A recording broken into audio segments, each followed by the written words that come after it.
अरे कुमार साहब का सॉल ला के दीजिए, समय नहीं मिलेगा। स्वागत हो, स्वागत में। हाँ बंधुओं, आपकी प्रतीक्षा की घड़ी अब समाप्त हो गई है। कृपया शांति बनाए रखें। मैं इसी बीच में अब माननीय पूर्व बिहार सरकार के पूर्व मंत्री डॉक्टर प्रेम कुमार से आग्रह करता हूं कि वे आएंगे और पुष्प गुच्छ देकर स्वागत करेंगे, और माननीय कुमार साहब से आग्रह है कि वे शॉल भेंट करके माननीय भारत के भावी प्रधानमंत्री का स्वागत करेंगे। नरेंद्र मोदी जिंदाबाद। जोगेंद्र जी, सुखवा से हो गया, अब हो गया सर। जोगेंद्र जी आइए, अब चलिए आ गया हम लोग। अब बड़ा माला खाली देना है। बोलो बोलो बोलो बोलो, आनंद करो जी। भारतीय जनता पार्टी के जिला अध्यक्ष जैनेन्द्र कुमार जी और तीनों महामंत्री अजय कुमार तन्नी जी, मनंजय सिंह जी, दयानंद गिरी जी माला पहना करके माननीय नरेंद्र मोदी जी का स्वागत करें।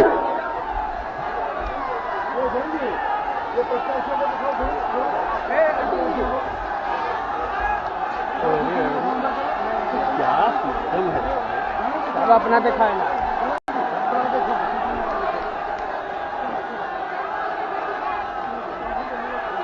चलिए जिलाध्यक्ष जी, जिलाध्यक्ष जाइए, चलिए जिलाध्यक्ष आप चलिए।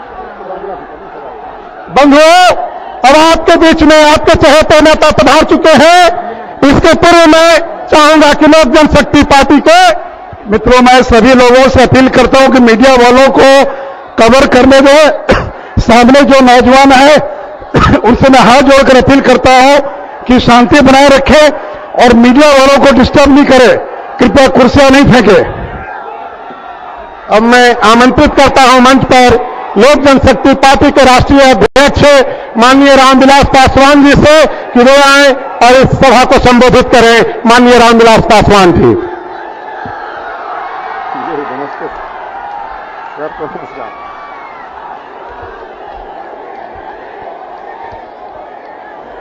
देश के भावी प्रधानमंत्री, हम लोगों के नेता, आप लोगों के दिल की धड़कन आदरणीय नरेंद्र मोदी जी,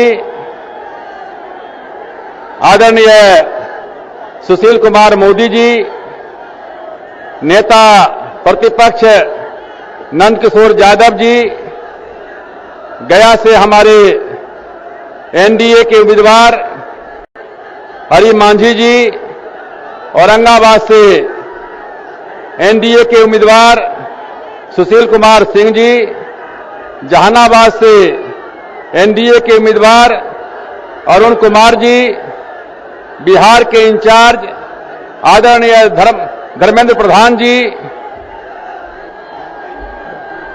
भारतीय जनता पार्टी के जिला के अध्यक्ष ज्ञानेंद्र सिंह जी, लोजपा के जिला के अध्यक्ष अताउल्ला खान जी, हमारे लोक समता पार्टी के जिला के अध्यक्ष कुशवाहा जी, मंच पर यहां उपस्थित सभी विधायकगण, सभी नेतागण, नौजवान साथियों, माताओं, बहनों और भाइयों, आज हमें इस बात का बेहद खुशी है कि आज इस गया के ऐतिहासिक मैदान में आदरणीय नरेंद्र मोदी जी का कार्यक्रम हो रहा है। यही गया की भूमि है जो आज तक इतिहास में कभी नहीं हुआ, और पिछले कुछ महीना पहले यहां बम ब्लास्ट हुआ था बौद्ध गया के मंदिर में, जो अंतर्राष्ट्रीय स्थल है। बिहार में जब आए थे नरेंद्र मोदी जी तो उस समय में बम ब्लास्ट किया गया था। साथियों, देश की जनता ने अंगड़ाई ले लिया है और देश की जनता का मन बन चुका है, देश ही नहीं विदेश में लोगों का मन बन चुका है कि देश का प्रधानमंत्री नरेंद्र मोदी जी होंगे, इसको कोई ताकत रोक नहीं सकता है। इसलिए साथियों, मैं आपसे कहना चाहता हूं, खास करके नौजवान साथी से कहना चाहता हूं कि थोड़ो छोड़ो जात पात धर्म मजहब, बिहार के विकास के लिए देश के विकास के लिए एकमात्र एजेंडा है नरेंद्र मोदी जी का, देश का विकास, और उस विकास के मुद्दा को लेकर के चले हैं। जो लोग इस देश में सेकुलरिज्म कम्युनलिज्म की बात करते हैं वो भूल गए हैं किसी देश में इमरजेंसी लगी थी और उस इमरजेंसी में हम लोग 19 महीना जेल में रहे थे। आज से 40 साल पहले 74 में छात्र आंदोलन शुरू हुआ था, 75 में इमरजेंसी लगी और 80 में लोगों ने दोबारा इंदिरा गांधी को पावर में बैठा दिया। इसलिए मैं आपसे कहने के लिए आया हूं कि गोधरा कांड को लेकर के जो हायतोबा मचाया जा रहा है, एक युग बीत गया है और एक युग बीतने के बाद जरूरत इस बात की है कि देश को विकास के तरफ में ले जाया जाए। और नरेंद्र मोदी जी उस चीज को इन्होंने अपना मुद्दा बनाया है, अपना उन्होंने मिशन बनाया है। और मैं आप सब लोगों से आग्रह करना चाहता हूं, अपील करना चाहता हूं कि ये जीत नरेंद्र मोदी जी की नहीं, ये हरि मांझी जी की नहीं, भारत की जनता की जीत है। और समाज के हर वर्ग के लोगों से हमारा अपील है, चाहे दलित हो चाहे महादलित हो, गाली दिया जाता है कि नरेंद्र मोदी चाय बेचते थे, गाली दिया जाता है कि नरेंद्र मोदी की मां जो है वो बर्तन मांजती थी, यही गुनाह है। पहली बार देश में जाति धर्म मजहब को छोड़ करके एक गरीब का बेटा देश का प्रधानमंत्री बनने जा रहा है। आप सब लोगों से हमारा आग्रह है, अपील है कि जात पात धर्म मजहब को छोड़ करके आप सब लोग आदरणीय नरेंद्र मोदी के नेतृत्व में आओ। और यहां से हमारा उम्मीदवार हरि मांझी है, बगल में सुशील कुमार सिंह है, बगल में हमारा अरुण कुमार है, बगल में उधर चिराग पासवान है, उधर जो है बीना देवी है। हर जाति धर्म के लोग, सत्यानंद शर्मा अति पिछड़ी जाति का है। सबको अपना आशीर्वाद दीजिए, प्यार दीजिए, स्नेह दीजिए। इन्हीं शब्दों के साथ आप सब लोगों को मैं बहुत बहुत धन्यवाद देना चाहता हूं। जय हिंद, जय भारत। वहां पोडियम में लाना है नहीं सर, वहां बीच में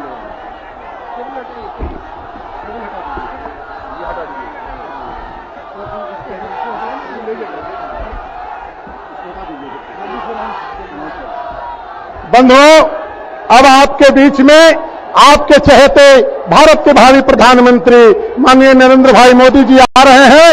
कृपया जोर की ताली से स्वागत गया की धरती पर जयकार करके करें। माननीय नरेंद्र मोदी जी।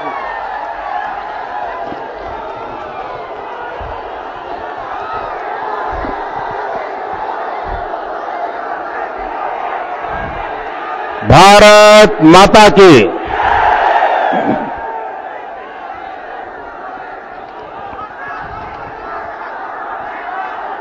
मंच पर विराजमान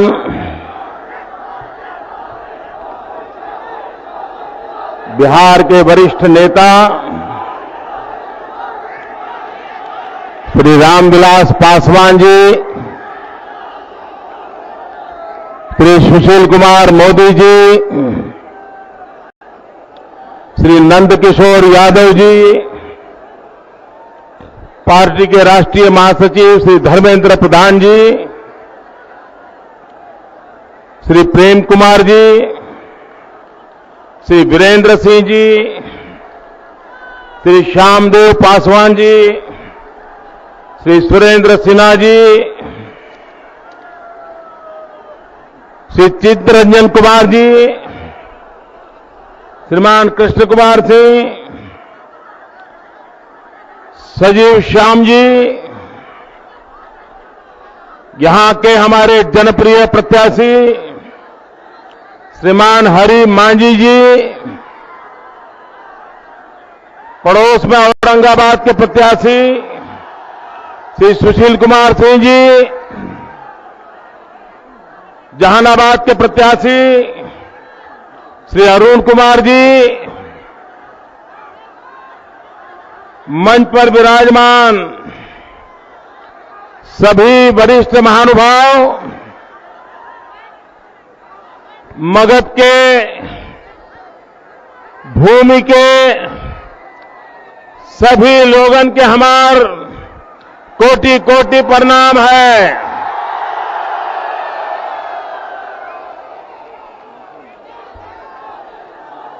हाँ, वो पर्दा हटा दीजिए, लोगों को दिखाई नहीं दे रहा है, निकालिए।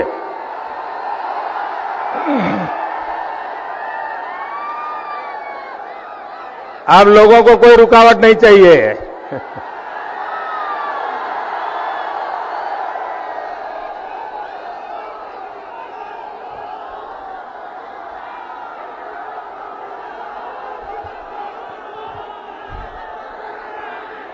जो लोग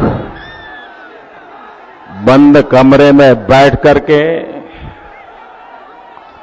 टीवी मीडिया वालों को बुला करके आए दिन गालियां दे रहे हैं, आलोचना कर रहे हैं, भली बुरी बातें बता रहे हैं, झूठ फैला रहे हैं, उनसे मेरा अनुरोध है कि एक बार आकर के इस मैदान का नजारा देख लीजिए।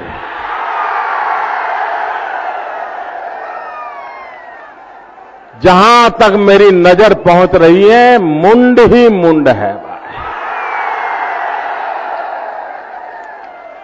चुनाव सभाएं कभी ऐसी होती नहीं है जो आज मैं देख रहा हूं।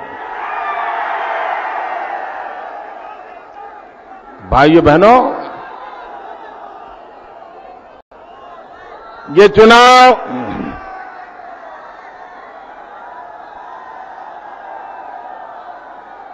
कोई राजनीतिक दल नहीं लड़ रहा है। ये चुनाव कोई नेता नहीं लड़ रहा है। ये चुनाव देश के कोटि कोटि जन लड़ रहे हैं, नागरिक के चुनाव लड़ रहे हैं।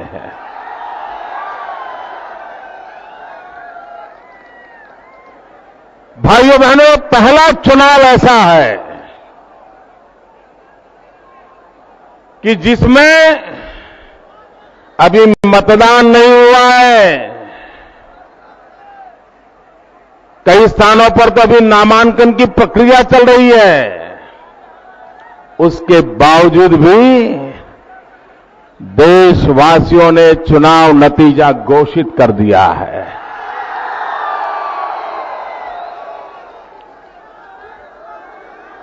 आप मुझे बताइए भाई, इस बार दिल्ली में सरकार किसकी बनेगी? इस बार दिल्ली में सरकार किसकी बनेगी? इस बार दिल्ली में सरकार किसकी बनेगी? भाइयों बहनों, कुछ लोगों के कान में आवाज पहुंचाने के लिए 3 बार बोलना पड़ता है।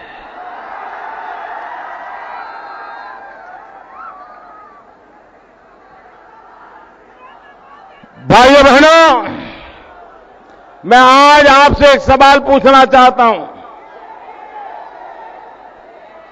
2004 में दिल्ली में मैडम सोनिया जी के मार्गदर्शन में सरकार बनी। आज 2014 आया, 10 साल बीत गए। आपके जीवन में कोई परिवर्तन आया है? आपका भला हुआ है? नौजवानों का भला हुआ है? माताओं बहनों की सुरक्षा बढ़ी है? माताओं बहनों का सम्मान बढ़ा है? महंगाई कम हुई है? रोजगार का अवसर आया है? सुख चैन की जिंदगी मिली है? तो ये सरकार किस काम की? जो आपको कुछ भी नहीं दे सके, वो सरकार किस काम की? भाइयों बहनों, और इसलिए ये हम सबका दायित्व है कि हम इस देश को बचाने के लिए इस सरकार को उखाड़ के फेंक दे।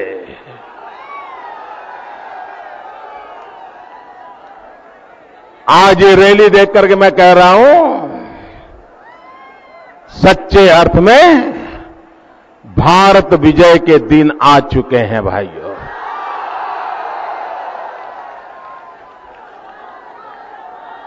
ये भारत विजय रैली महंगाई के ऊपर भारत का विजय हो, भ्रष्टाचार के ऊपर भारत विजयी हो, कुशासन के ऊपर भारत विजयी हो, किसानों के अपमृत्यु पर भारत विजयी हो, माताओं बहनों की असुरक्षा पर भारत विजयी हो, मां बहनों के सम्मान के लिए भारत विजयी हो। इस सपने के लिए ये भारत विजय रैली निकल के हम चले हैं भाइयों।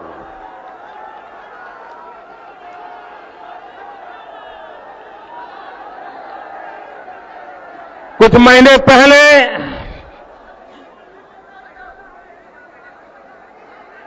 बुद्ध की इस भूमि को लहूलुहान कर दिया गया था।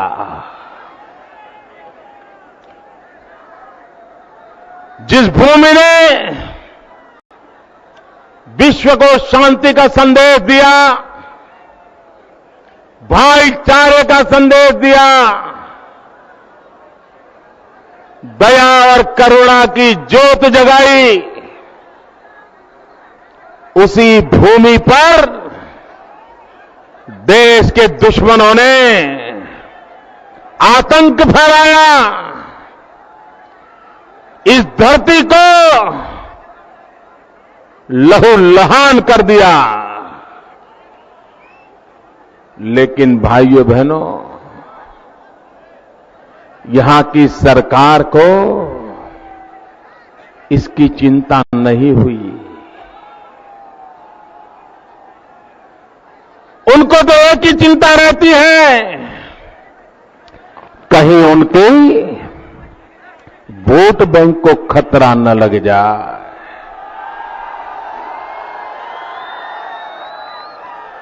बम फूटे तो फूटे, लोग मरे तो मरे, आतंकवाद फैले तो फैले, लेकिन मेरी कुर्सी सलामत रहे, ऐसे लोगों ने बिहार को भी बर्बाद किया है, हिंदुस्तान को भी बर्बाद किया है।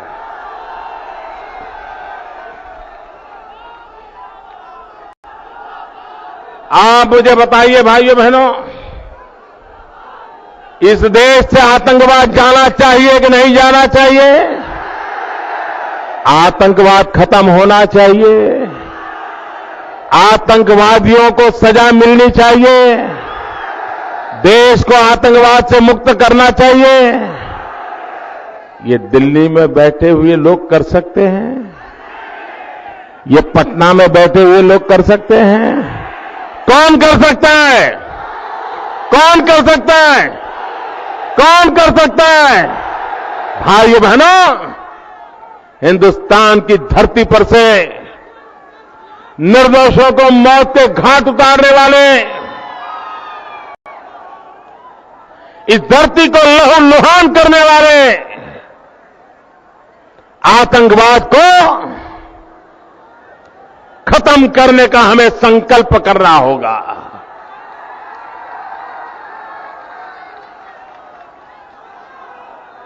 भगवान बुद्ध की इस धरती पर आतंक फैलाने का जिन्होंने प्रयास किया है, उन्होंने न सिर्फ बोध गया को, न सिर्फ बिहार को, लेकिन पूरे विश्व में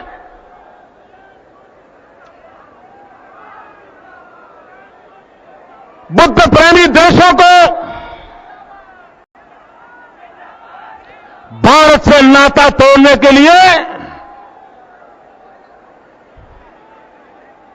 एक धमकी भरा प्रयास किया हुआ है। भगवान बुद्ध के कारण लाखों टूरिस्ट हमारे इस बिहार में आते हैं। उसके कारण बिहार के लोगों को रोजी रोटी मिलती है। और टूरिज्म एक ऐसा क्षेत्र है जिसके विकास से गरीब को रोजी रोटी मिलती है। रिक्शा वाला कमाता है, बिस्किट बेचने वाला कमाता है, पकोड़ा बेचने वाला कमाता है, छोटी छोटी रेस्टोरेंट चलाने वाला कमाता है, होटल वाला कमाता है, हैंडीक्राफ्ट बेचने वाला कमाता है, बुनकर कमाता है। हर गरीब तबके के लोग कमाते हैं। उसी टूरिज्म को खत्म करके ये बिहार को खत्म करने का पाप हो रहा है। भाइयों बहनों, यहां बोधगया में आतंकी घटना के बाद बहुत बड़ी मात्रा में विदेशी यात्रियों का आने में संख्या कम हो गई है। ये नुकसान किसका हुआ? वोट बैंक की राजनीति करने वालों की कुर्सी बच गई होगी, लेकिन बिहार की जनता की रोजी रोटी छीन ली गई है। और इसलिए भाइयों बहनों,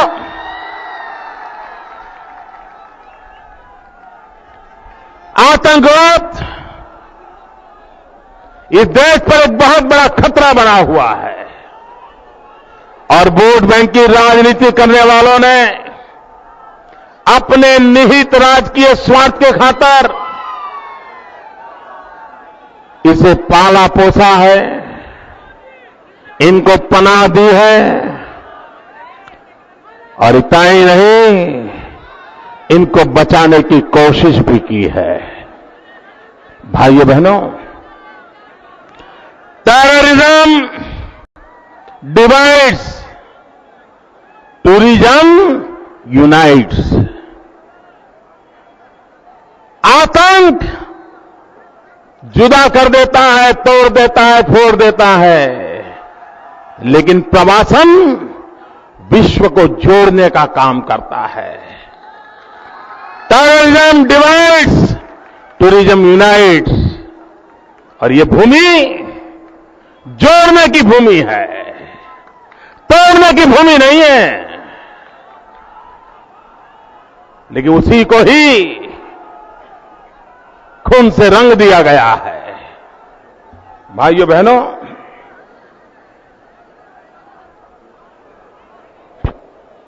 मैं जरा पूछना चाहता हूं,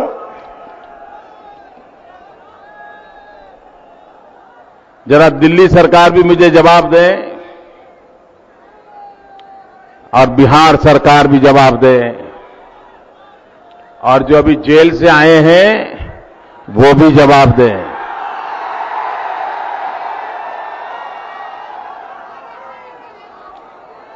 झारखंड में लठीहार, ये लठीहार में कुटक डैम 1975 में ये डैम बनाने की शुरुआत हुई। 1975 में डैम बनाने की शुरुआत हुई। लेकिन भाइयों बहनों, एनवायरमेंट के नाम पर, पर्यावरण के नाम पर उसे रोक लगती गई। अब तक उस पर 800 करोड़ रुपया खर्च हो चुका है। ये पैसा किसका है? बिहार की गरीब जनता की मेहनत का पैसा है, बिहार के नागरिकों का पैसा है। लेकिन उसके बावजूद भी दिल्ली में बैठी हुई सरकार के पर्यावरण मंत्रालय ने उस पर रोक लगा दी और वो प्रोजेक्ट अटका पड़ा है। अगर यह प्रोजेक्ट पूरा हुआ होता तो भाइयों बहनों, उसका करीब 85% पानी बिहार को मिलने वाला था, 15% पानी झारखंड को मिलने वाला था। और इस पानी से औरंगाबाद, गया, जहानाबाद और कारागाड़ के 25 लाख किसानों को लाभ होने वाला था। ये 25 लाख किसानों के भाग्य को ताला लगाने वाले कौन है भाइयों? एक किसानों के भाग्य को तबाह करने वाले कौन है? एक योजना को 800 करोड़ रुपए खर्च होने के बाद भी लटकाए रख करके आपके भविष्य को जो लटकाए रखते हैं उन लोगों ने इसे बर्बाद किया है। भाइयों बहनों, कल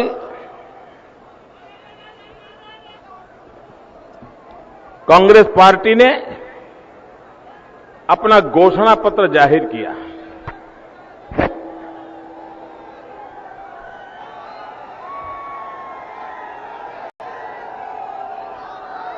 भाइयों बहनों, घोषणा पत्र का मतलब होता है कि पॉलिटिकल पार्टी जनता जनार्दन को विश्वास देती है कि हम ये काम करेंगे, इतने समय में करेंगे और इससे इन लोगों को लाभ होगा। ये घोषणा पत्र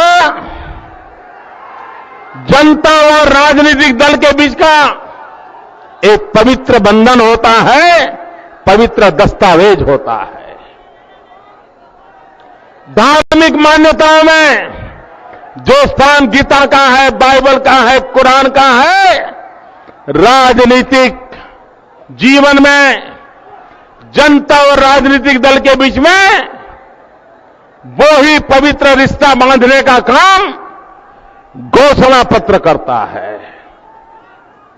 लेकिन दिल्ली में बैठे हुए कांग्रेस के नेताओं के लिए घोषणा पत्र एक मजाक है, मखौल है। उसकी कोई सैंक्टिटी नहीं, उसकी कोई पवित्रता नहीं है। उनके दिल दिमाग में वो चुनाव जीतना का एकमात्र हथकंडा है और वो मानते हैं कि लोग भूल जाएंगे, जनता भूल जाएगी। कांग्रेस के लोग कान खोल करके सुन लो, वो जमाना चला गया, अब जनता भूलने वाली नहीं है। अब जनता भूलने वाली नहीं है। और कांग्रेस पार्टी की हिम्मत देखिए, झूठ बोलने की इनकी ताकत देखिए, लोगों की आंख में धूल झोंकने की इनकी हिम्मत देखिए। कल उन्होंने चुनावी घोषणा पत्र घोषित किया और थोड़ी बातें, हम ये अधिकार देंगे, हम वो अधिकार देंगे, हम ढिकना अधिकार देंगे, हम फलाना अधिकार देंगे, इसी की बातें रटते रहे। जब कल उनके घोषणा पत्र की बात मैंने अखबार में पढ़ी तो मुझे विचार आया, एक बार एक शिकारी जंगल में शिकार करने गया।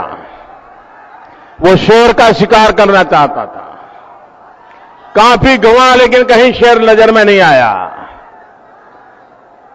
तो वो अपनी गाड़ी खड़ी करके थोड़ा टहलने के लिए निकला।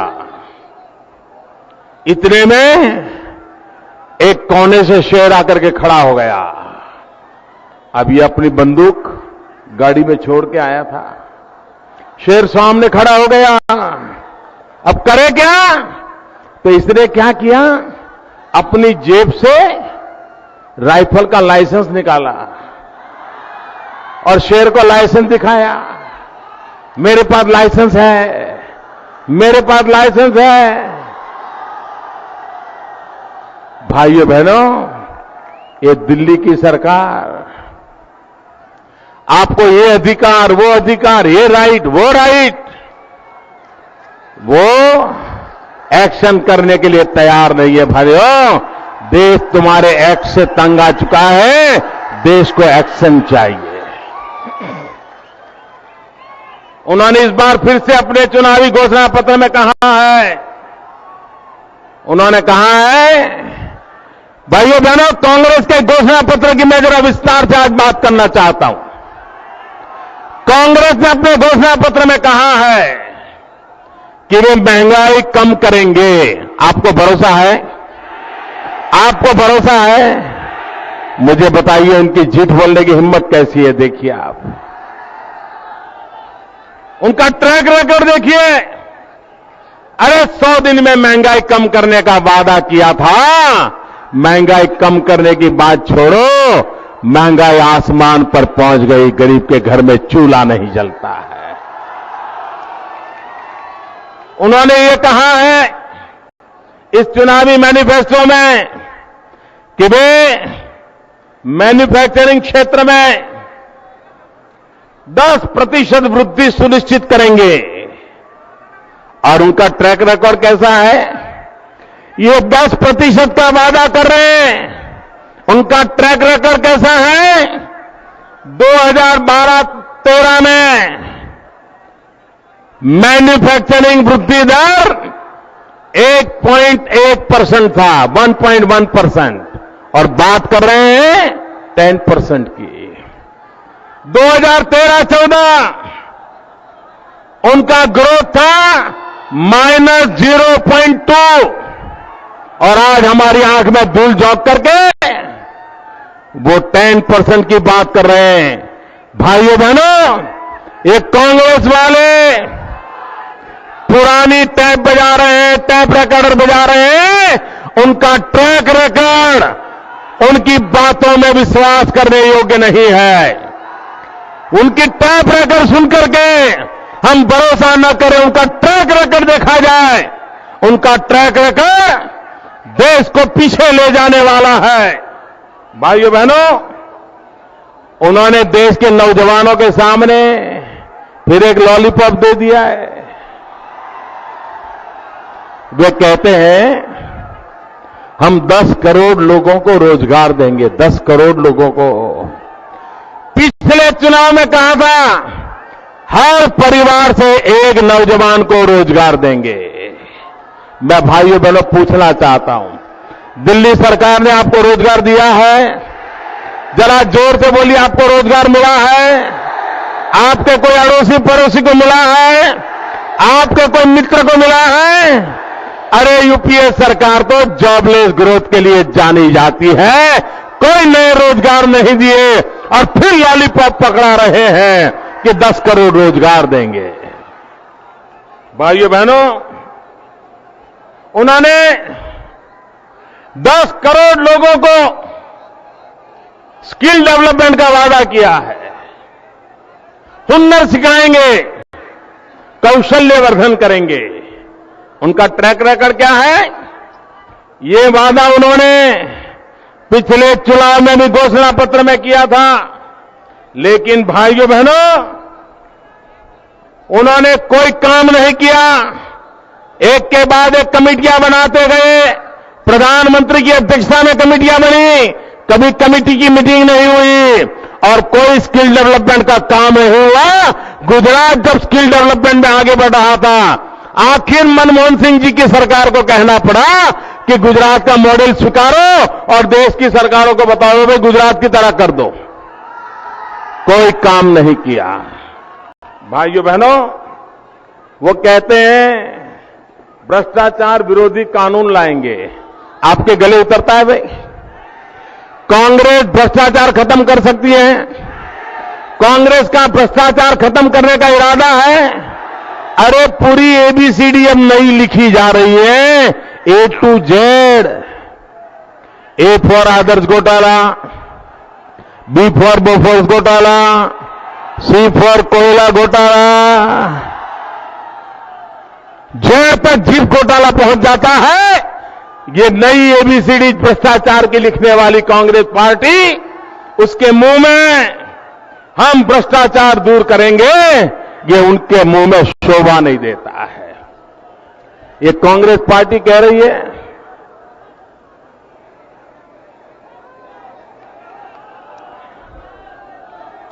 ये कांग्रेस पार्टी कह रही है हम काला धन वापस लाएंगे, आप मुझे बताइए, कांग्रेस की बात में भरोसा है? आप मानते हैं कि देश का काला धन विदेशी बैंकों में पड़ा है?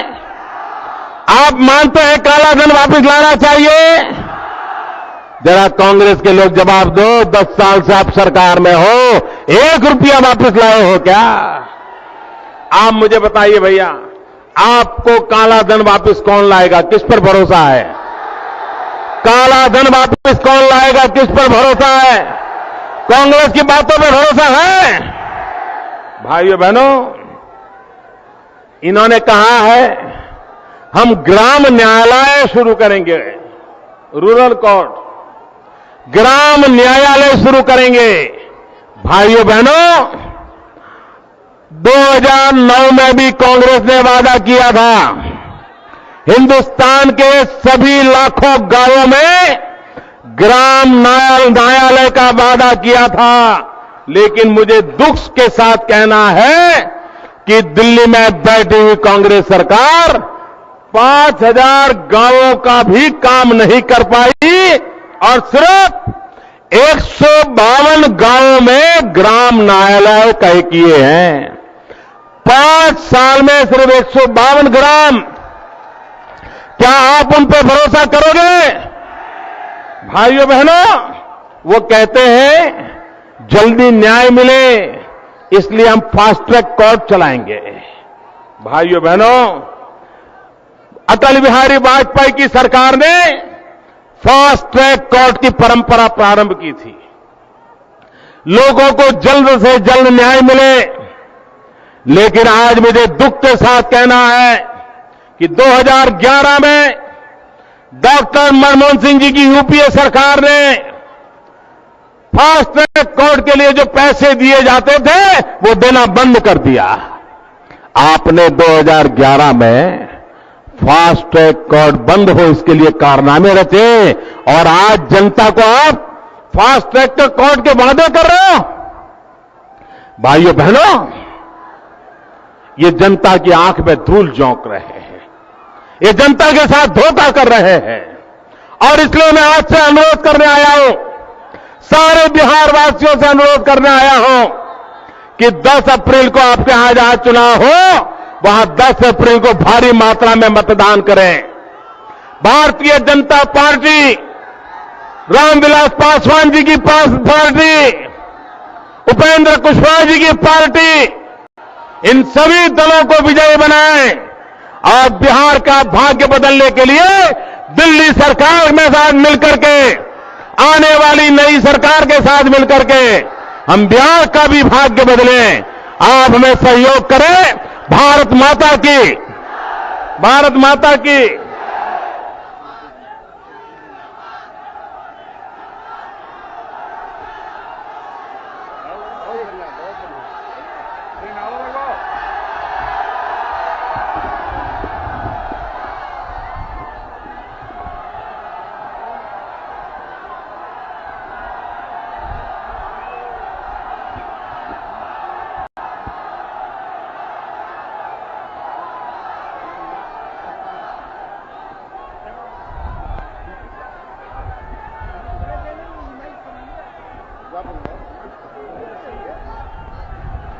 भारत माता की।